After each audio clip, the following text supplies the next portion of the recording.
Right, so welcome to another episode of Cricket Cards on YouTube. Today we're going to be focusing on the greatest cricket cards of W.G. Grace. So as usual, we have the rarity scale here. Please just see this as a rough indicator. Do not see this as fact. But in absence of there being any meaningful PSA pop report or report from any of the other grading companies that's worth anything, hopefully this will fill the gap. Okay, so let's begin with the grails. So I've listed them chronologically. This is not in any kind of rarity order. They're all considered probably the rarest Grace cards around.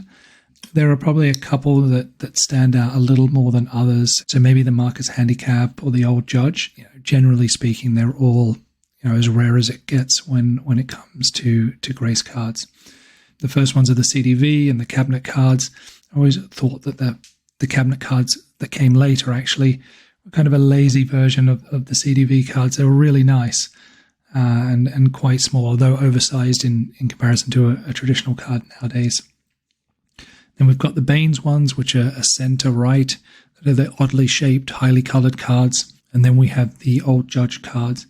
Now, the typical N172s were produced 1887 through 1890, I think. It is thought, though, that the 6 English subjects, so Grace is one of those, were produced in 1886. But that's just been speculation. I'm not quite sure what the evidence is for that, but that's kind of what's commonly thought to have happened. And then there are, of course, lots of other great cards as you go down the list, and some of them have a number of back variations. So if we look at the Cricketer series, the rarest one from that is thought to probably be the anonymous one. So that has got the plain back on it. Right, so moving on to the second tier.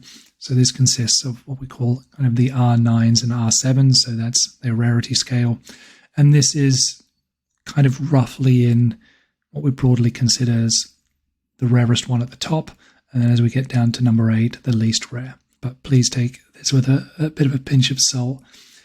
So the card at the top, which is the 1896 Wills, this is the first mass-produced cricket card set.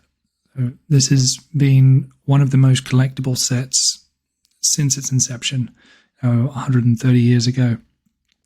As we then go on down the scale, we have a couple of variations. So if you look at the 1901 Wills, so the 1896 Wills is the UK Wills, the 1901 is the Australian, and so we've got a couple of variations of that. So it's thought, though, that the lighter blue one is a second print run of the two blues. So this is a darker blue and a light blue variation. So I hope this presentation has been helpful as you travel down that Grace rabbit hole. If you have any questions, as always, don't hesitate to drop me a message. All right, cheers.